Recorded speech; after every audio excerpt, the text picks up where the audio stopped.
Be ready. 10 seconds to go.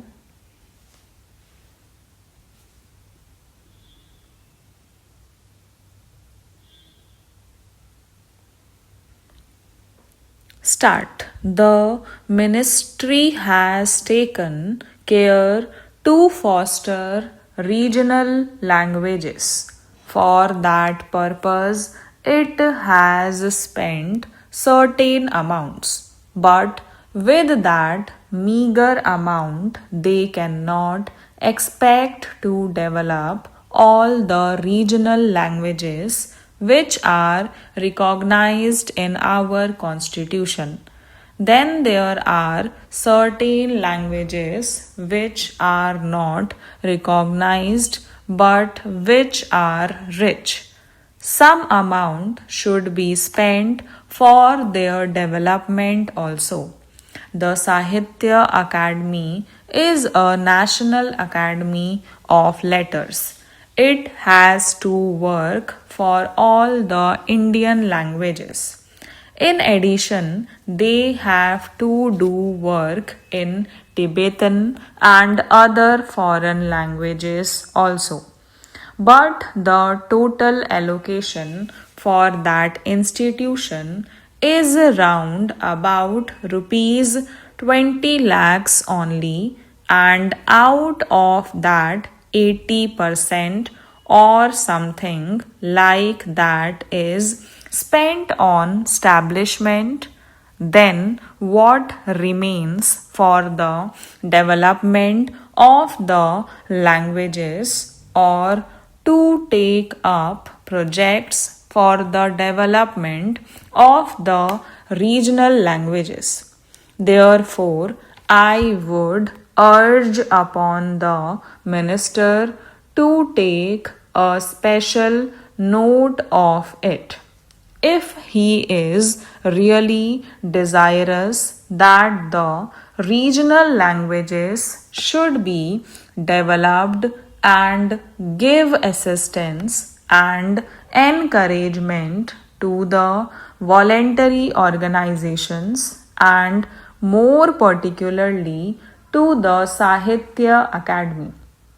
I find from the report of the ministry that the National Book Committee was constituted in 1976 and again in 1980, but since 1980 it has not been constituted and has not been functioning. Then how can we expect that this ministry will deliver the goods so far as national books are concerned? That also should be taken into consideration and prompt action should be taken. There is a certain formula laid down in the report for the export and import of books. There only the amount has been mentioned, nothing has been mentioned about the quality or the nature of the book which can be imported or exported. There is no institution or committee to supervise it.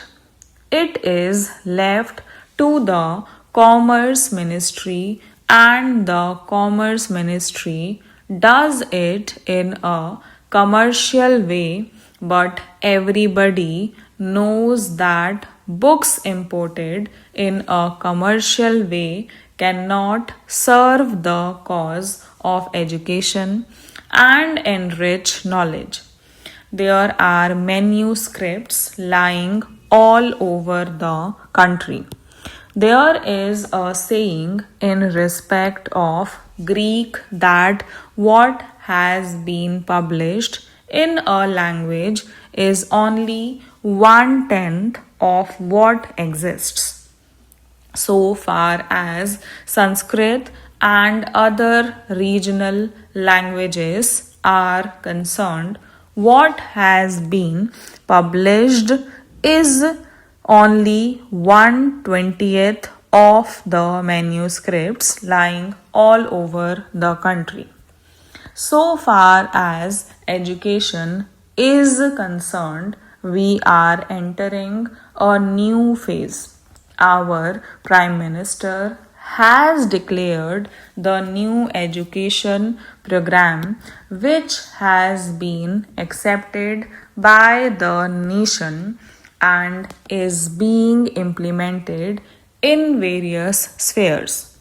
I would request the minister here to devise ways and means for the involvement of the teachers and students in the speedy implementation of this program. Let me say that on education depends not only our future but even our survival. I do not think we have realized this obvious truth, but sometimes even an obvious truth has to be repeated. If that is so, I would like to ask my dear and esteemed friend, the Education Minister, and his able colleague, whether they and we together have really succeeded in giving priority to education, educational programs, and allot them adequate funds. Of course, for education, the funds will always be inadequate. But in our country, I find over a period of many years since independence, the funds allotted to education are very meager. One argument advanced is, why do you want to spend more on education and create educated unemployed? I feel this is a contradiction in terms. If a person is educated, how can he be unemployed? It means we are not educating him properly.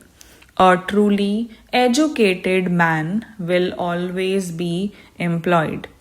If nothing else, he will be self employed. But unfortunately, our education is such that even self employment has become almost an impossibility. Coming back to my main point, I would like education to be given the topmost priority by all concerned, by the community at large, by the union and state government, and by the leaders of public opinion. For many years, the Education Ministry is not represented at the cabinet level. I cannot imagine a cabinet of any democratic country where a minister of education is not a member of the highest policy making body, namely the Council of Ministers. If you want to spend money in other spheres, but if you do not consult and involve the education ministers, who is really to give you the manpower, you cannot get the desired results. You may have all economic programs, you may have all other developmental projects. But if you do not have the educated men to manage the various projects, you are not going to have real progress or development in the country.